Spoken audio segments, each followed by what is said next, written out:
ओम शांति। आज है 5 जनवरी 2024 प्रातः मुरली। ओम शांति। बाप दादा मधुबन।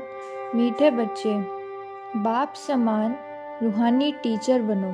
जो बाप से पढ़ा है वह दूसरे को भी पढ़ाओ। धारणा है तो किसी को भी समझाकर दिखाओ। तो बाबा अपने जैसा टीचर बनने को आज हमें कह रहे हैं और कह रहे हैं कि खुद धारणा कर बाबा की श्रीमत का औरों को भी कराओ और उनको भी समझाओ। प्रश्न है, किस बात में बाबा को अटल निश्चय है? बच्चों को भी उसमें अटल बनना है। उत्तर, बाबा को ड्रामा पर अटल निश्चय है। बाबा कहेंगे जो पास्ट हुआ ड्रामा, कल पहले जो किया था वही करेंगे। ड्रामा तुम्हें ऊपर नीचे नहीं करने देगा, परंतु अभी तक बच्चों की अवस्था ऐसी बनी नहीं है, इसलिए मुख से निकलता है ऐसे होता तो ऐसे करते, पता होता तो ये नहीं करते। बाबा कहते हैं बीती को चितो नहीं, आगे के लिए पुरुषार्थ करो कि फिर ऐसी कोई भूल ना हो। ओम शांति। रूहानी बाप रूहानी बच्चों को समझाते हैं कि बाप जब खुद आते हैं तो किसी को पता नहीं पड़ता, गुप्त हैं। क्योंकि जैसे गर्भ आत्मा में प्रवेश करती है, गर्भ में जब आत्मा प्रवेश करती है तो होने का मालूम नहीं पड़ता, तिथि तारीख नहीं पता पड़ती, लेकिन जब वह निकल जाती है तब तारीख पता निकलती है। ऐसे ही बाबा की प्रवेशता की तिथि तारीख का नहीं पता लगता, लेकिन उनकी शक्ति का कि क्या ताकत आई उनकी प्रवेशता से वो पता पड़ता है, वो प्रभाव में देखने में आता है, तब पता पड़ता है कुछ खास कोई शक्ति है। तो इसको कहा जाता है गुप्त। तिथि तारीख कुछ नहीं तो इसलिए गुप्त है।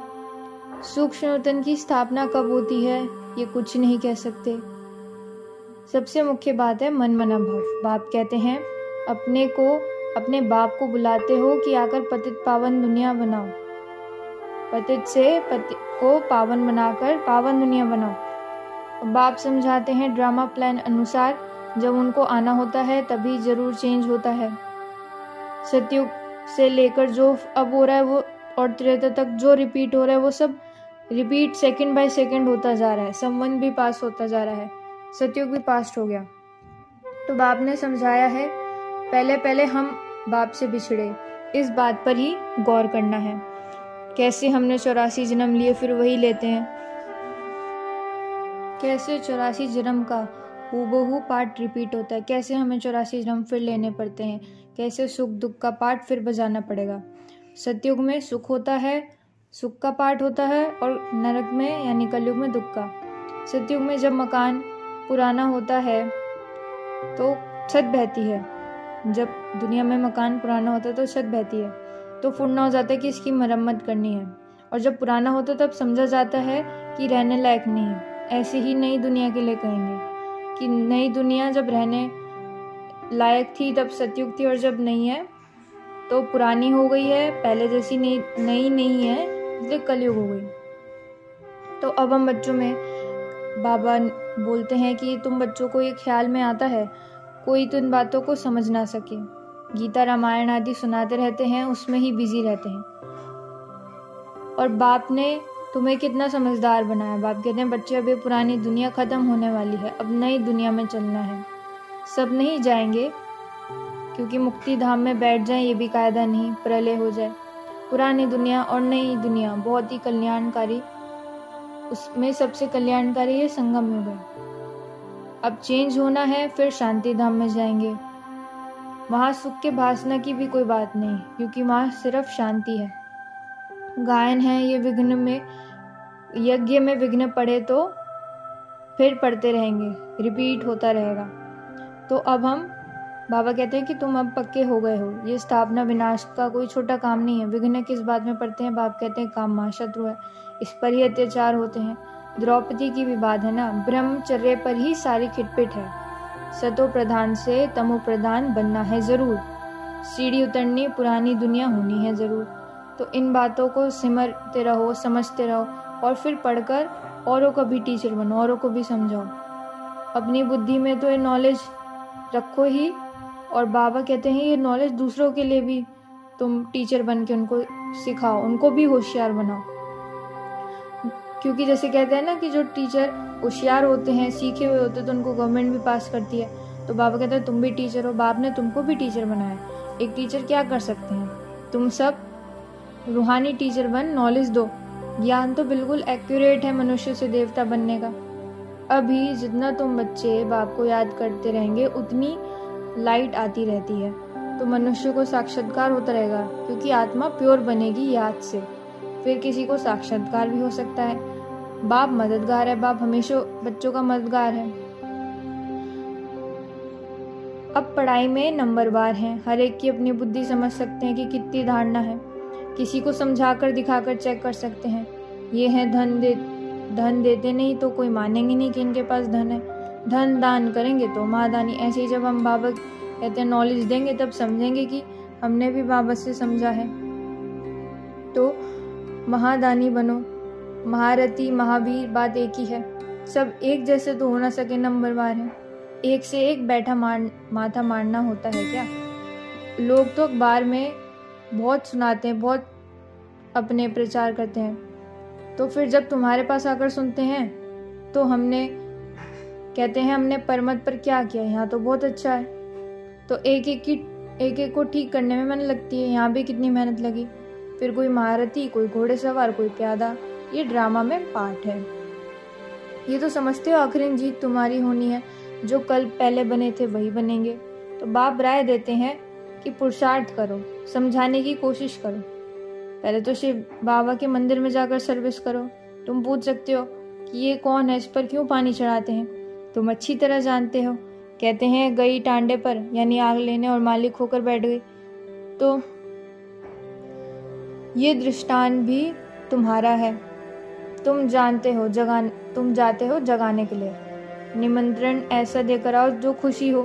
काशी में भी बड़े बड़े टाइटल देते हैं, भक्ति में कितने ढेर मंदिर हैं, ये भी एक धंधा है।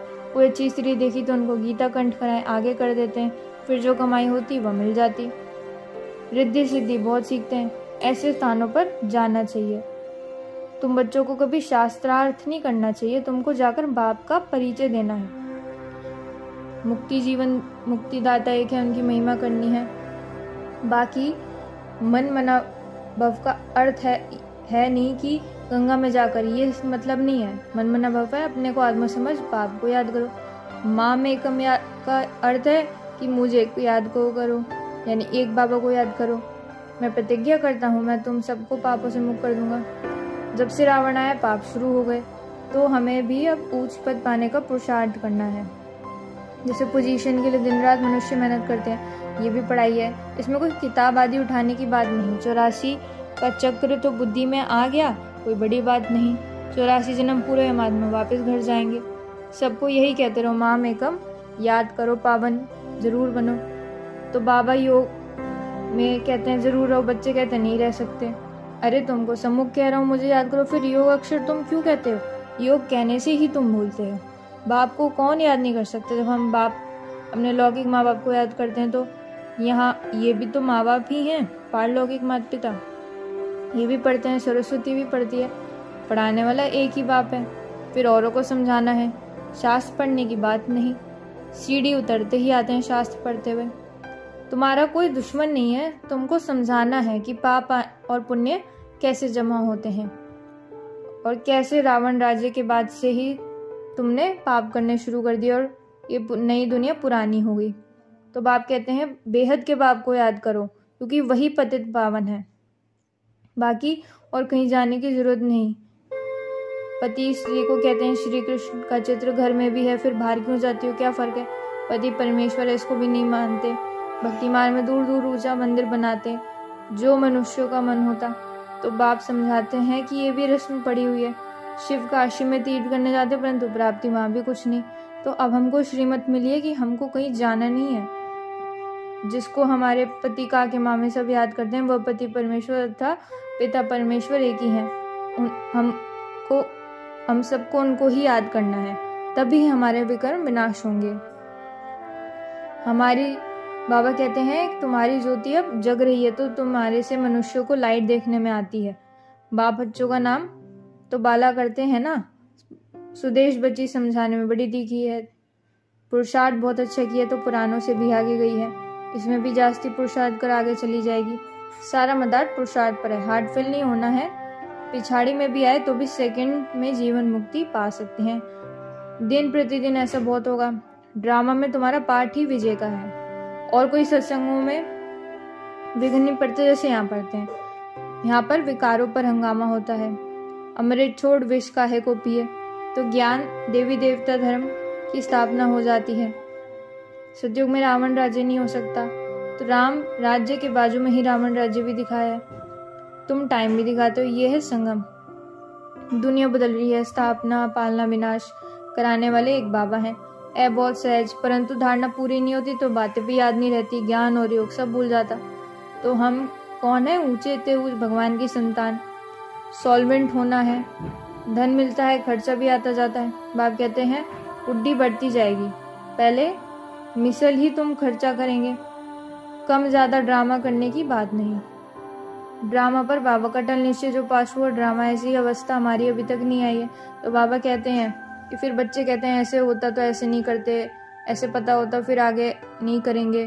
तो बाबा कहते हैं इन बातों को फील करते रहते। तो बाबा कहते हैं इन बातों को दोबारा नहीं जीतो, मतलब दोबारा रिपीट नहीं करो, सिर्फ आगे के लिए इसको ध्यान रखो, क्योंकि आगे भूल ना हो, इसमें ही कल्याण है। तो बाबा ने देखा कैसे सारी जीवन कहानी लिख रहे थे। समझते हैं बच्चे सीखेंगे। यहाँ फिर श्रीमत पर चलने में ही कल्याण है, झूठ नहीं बोलना है। नारद का मिसाल है। चार्ट से बहुत फायदा होता है। जब बाबा वो चार्ट लिख के देते हैं तो बाबा का फरमान है, बच्चों को फरमान पर चलना चाहिए। अच्छा बाबा की याद प्यार है। मीठे मीठे सिक्की लदे बच्चों प्रति माता पिता बाप दादा का याद प्यार और गुड मॉर्निंग। रूहानी बाप की रूहानी बच्चों को नमस्ते। हम रूहानी बच्चों की रूहानी माता पिता बाप दादा को याद प्यार, गुड मॉर्निंग और नमस्ते नमस्ते नमस्ते। शुक्रिया बाबा, शुक्रिया। धारणा के लिए मुख्य सार है, ज्ञान धारण कर दूसरों को समझाना है, ज्ञान धन दान करके महादानी बनना है, किसी से भी शास्त्रार्थ ना कर बाप का सत्य परिचय देना है। मतलब हमें किसी से बहस नहीं करनी, सिर्फ बाबा का परिचय देना है कि हमारे परमपिता आए हुए हैं। तुम्हें बीती बातों का चिंतन नहीं करना है, ऐसा पुरुषार्थ करना है जो फिर कभी भूल ना हो। अपना सच्चा सच्चा चार्ट रखना, यानी बाबा को सारी बातें, सारा दिन का चार्ट, हर अपनी भूल के बारे में बताना है, लेकिन बीती बातों को बताकर भूल जाना है। वरदान बाबा दे रहे हैं हम बच्चों को, योग द्वारा ऊंची स्थिति का अनुभव करने वाले डबल लाइट फरिश्ता भव। योग द्वारा यानी बाबा की याद द्वारा ऊंची स्थिति का अनुभव करने वाले डबल लाइट फरिश्ता भव। विस्तार है, आप राजयोगी बच्चे योग में ऊंची स्थिति का अनुभव करते हो और हठयोगी फिर शरीर को ऊंचा उठाते हैं। आप कहाँ भी रहते हो ऊंची स्थिति में रहते हो, इसलिए कहते योगी ऊंचा रहते हैं।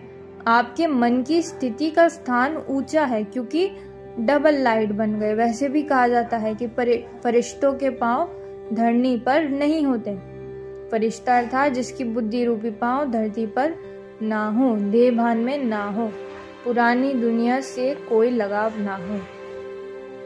स्लोगन है, सभी दुआओं के खातों को संपन्न बना लो तो आपके चित्रों द्वारा सबको अनेक जन्म दुआएं मिलती रहेंगी। यानी कि बाबा की, अन्य आत्माओं की, सबकी दुआएं लेकर जब हम अपना खाता जमा कर लेंगे तो द्वापर में हमारे जड़ चित्रों से ही अन्य आत्माओं को दुआएं मिलती रहेगी, शक्ति मिलती रहेगी। अव्यक्ति साइलेंस द्वारा डबल लाइट फरिश्ता स्थिति का अनुभव करो। बाबा कहते हैं फरिश्ता स्थिति का अनुभव करने के लिए अभी अभी आवाज में आते, डिस्कस करते, कैसे भी वातावरण में रहते, सेकंड में सर्व संकल्पों को स्टॉप कर आवाज से परे न्यारे फरिश्ता स्थिति में टिक जाओ। अभी अभी कर्मयोगी, अभी अभी फरिश्ता अर्थात आवाज से परे, अव्यक्ति साइलेंस की अनुभूति, यही अभ्यास लास्ट पेपर में विजय बनाएगा। यानी बाबा कह रहे हैं कि अभी अभी वाणी में आते, अभी अभी वाणी से परे वानप्रस्थ अवस्था में रहेंगे, डबल लाइट रहेंगे, तो लास्ट अभ्यास में हम पास हो जाएंगे। तो बाबा की इतनी सुंदर और मीठी मुरली का पद्मा पदम बार शुक्रिया। शुक्रिया बाबा, शुक्रिया, शुक्रिया सभी दिव्य आत्माओं का। ओम शांति।